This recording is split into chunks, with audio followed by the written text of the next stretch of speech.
आहे आयुर्वेदाबद्दलचा. आमच्या या ठिकाणी सर्व रुग्ण आणि नागरिकांचं खूप खूप स्वागत करतो. या आजाराबद्दल आमचे वैद्यकीय अधिकारी डॉक्टर चव्हाण साहेब या दादाची या ठिकाणी मुलाखत घेणार आहे. आपण शांतता ठेवा आणि ती ऐकून घ्या, जेणेकरून आपल्याला त्या रुग्णांपर्यंत पोहोचायचं असते. समाजातील ज्या ठिकाणी शेवटची आशा आम्ही विघ्नहर्ता रुग्ण सेवेच्या माध्यमातून तुम्हाला देत आहोत. त्यासाठी सरांना विनंती करतो की त्यांनी माहिती द्यावी. नमस्कार, माझं नाव डॉक्टर अभिजित चव्हाण आहे.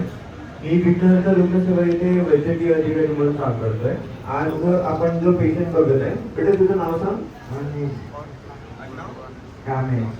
अनिश रामे. किती वर्षाचा अनिश? 15. बघा, 15 वर्षाचा अनिश आहे. याला सिकल सेल हा नावाचा आजार झालेला होता. ठीक आहे, झालेला आहे. सिकल सेल तुम्ही सर्वांनी ऐकलेलं असेल. जनरली सिकल सेल असतो काय, मला सांगा. जेव्हा हा जन्मला त्यानंतर याला काही त्रास होता? रक्त कधी चढवलं होतं ना? त्याची आई आहे. त्याला सिकलचा आजार होता. त्याच्या शरीरामध्ये ब्लड बनतच नव्हतं. 6.5-6 असं राहायचं.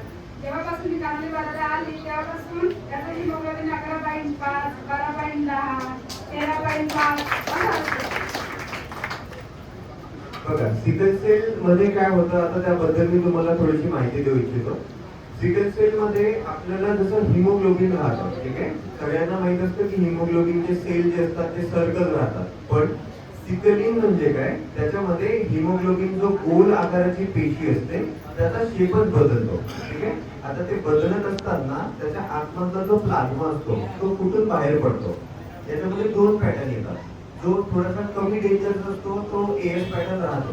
पण जो एसएस पॅटर्न आहे त्यांना आपण सरकारी योजनेमध्ये पण कार्ड मिळतात. ज्यांना सिकल सेलचा त्रास असतो त्यांना लाल कार्ड, येलो कार्ड असं मिळतं. ठीक आहे, तर जेव्हा एसएस पॅटर्न झालेला आहे आणि अशा याच्यामध्ये डिस्ट्रक्शन खूप फास्ट होतं. हिमोग्लोबिनची जी फुटण्याची संख्या असते ती खूप जास्त लवकर होते. म्हणून पेशंट एक तर स्वतःचं हिमोग्लोबिन बनवू शकत नाही.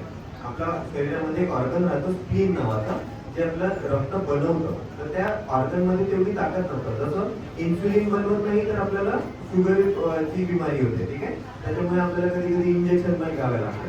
तसं सिकल सेल वाल्या पेशंट मध्ये रक्त हे वारंवार चढवावं लागतं. याचं ब्लड ट्रान्सफ्युजन कधी किती वेळ झालेलं आहे? 2 वर्ष